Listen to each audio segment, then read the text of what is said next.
I mean, everybody wants to be in some kid running on the field that, doesn't. This clip's pretty interesting because I thought Caleb Williams was just going to say, oh, yeah, just a kid having fun. And no. He didn't say that. Check it out.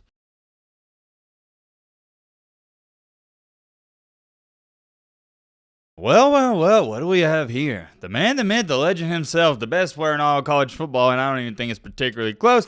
Caleb Williams has responded? I'm not going to lie, I thought this was a situation we would never talk about again, but here we are. And unfortunately, you're not going to get my live reaction because I have seen this video clip, but I feel like a lot of other people out there have not seen it. And I'll be upfront with y'all and give y'all a little teaser. I was pretty shocked with how Caleb Williams responded. Let's just say a lot of people, they thought it was a weird and arrogant response, and I can see that. I understand the perspective. Me, well, I'll give you my opinion in just a second. But first things first, before we get into all of that, you know what we gotta do.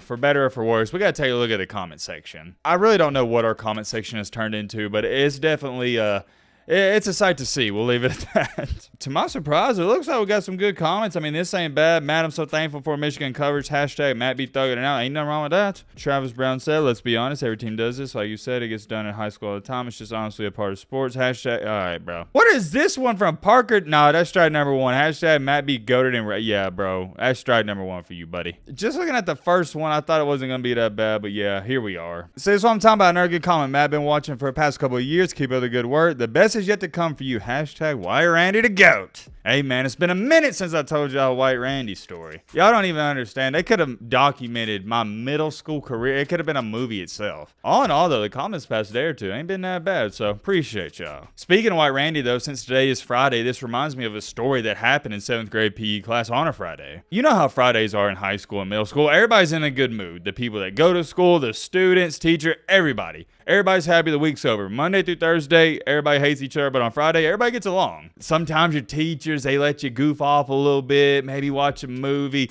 not do a lot of work, and in PE class, the teacher gives you a little more playtime. And there was this one Friday, instead of playing for I think we normally played for 35, 40 minutes, we was out there for 50 minutes or 55 minutes. To give you a better perspective, it's like we got to play in a full game and it went into double overtime. And we was out there for a long time, and we got up big on our opponents. We was up by 28 points. And at this point in time, I already got mine. I had 11 catches for a 175, a little something light. Couple of tutties, anything extra really would have been a bonus, and the cherry on top. Well, since we was up big, I remember we had the ball on, I think it was R39. It was right around the 40-yard line, so we had 60 yards to go. And per usual, they're double covering me, but that happened every single day. And when I walked in the huddle, I told my quarterback, hey, I'm running a post route because they was on the fade, so I was like, all right, we switching it up, going to the post. I pretty much told him, hey, man, just throw it up, don't even worry about it, I got it. And this was probably one of the most underrated catches White Randy ever had in his career. So I had the corner on me press coverage, but like I said, they were double teaming me and the safety was over top. So that's where the double coverage came into play. Well, the safety was in the middle of the field. So the corner had help on the inside, which made this route not so good because I was running a post route. I was cutting into the middle of the field. I'm cutting into the middle of the field. So I'm a right-handed player. So the ball is going to be coming towards my left-hand side first. As soon as I go on my break, quarterback, he's gearing up like he's going to throw the ball, and he underthrows it slightly. And the problem with that in this case and scenario is, number one, obviously he underthrew the ball, but number two, the safety had a beat on it. And this is one of those plays you got to see it to believe it. I understand in the comment section if you don't believe it. Trust me, it's hard to believe. He throws the ball, safety has a beat on it. I jump over the safety,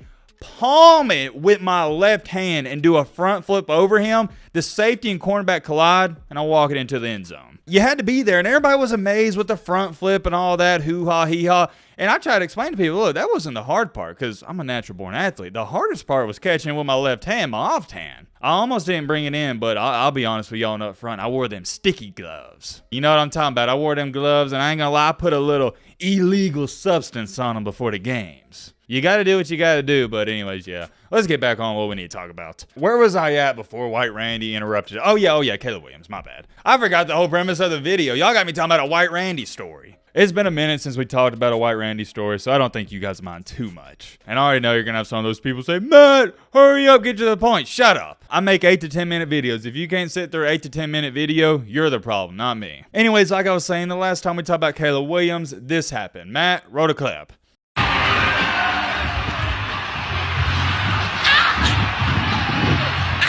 We did it!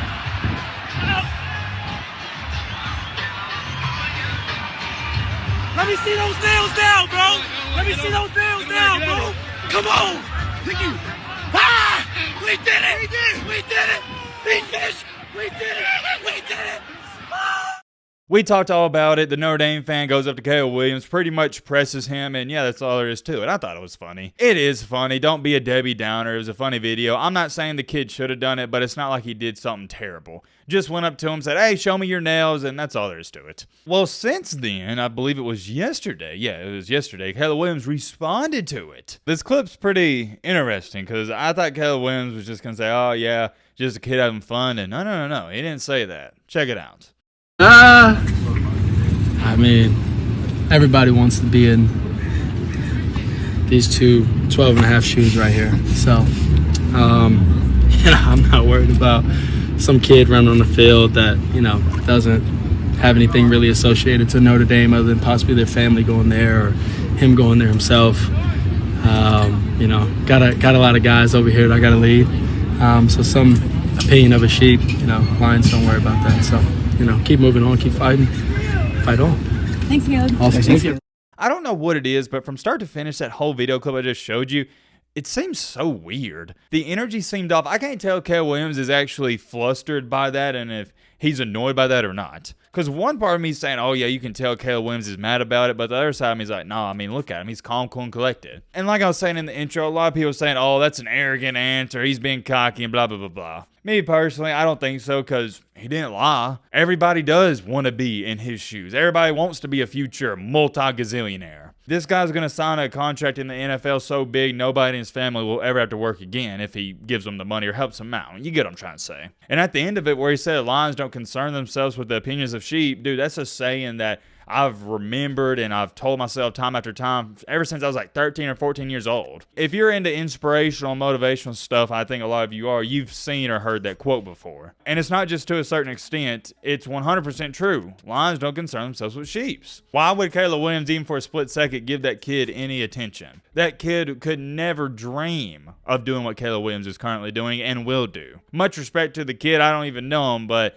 it's just a reality. You can say he's being cocky or whatnot, but it's the cold, hard truth. Caleb Williams is a lion and that guy's a sheep. I thought this comment was interesting. This person said it got over 180 likes. What a horrific answer. And under that, this is the one I like. This guy stated, I loved it. You guys say the world is soft and snowflake, blah, blah, blah, blah. Hey, that's what I say. But then you get an answer like this, and it's not what you want to hear. That is 1,000% correct. If Caleb Williams would have said, oh, yeah, that kid needs to be banned and never do it again, everybody said, oh, yeah, Caleb Williams is soft. But when Caleb Williams sticks up for himself, everybody's like, oh, yeah, he's not humble, man. I don't like this guy. He's arrogant. He's cocky. You'll come to find out in this life, people already have their predetermined opinions about someone before they even hear him speak. If you like Caleb Williams, you probably like what he said here. If you don't like him, you don't like what he said. Am I wrong? Let me know in the comments. I'm not going to sit up here and say I loved his response, but I don't hate it. I don't think there's anything wrong with it. It's just a normal response. And considering that kid got all up in his face and taunted him, talking about his fingernails, yeah,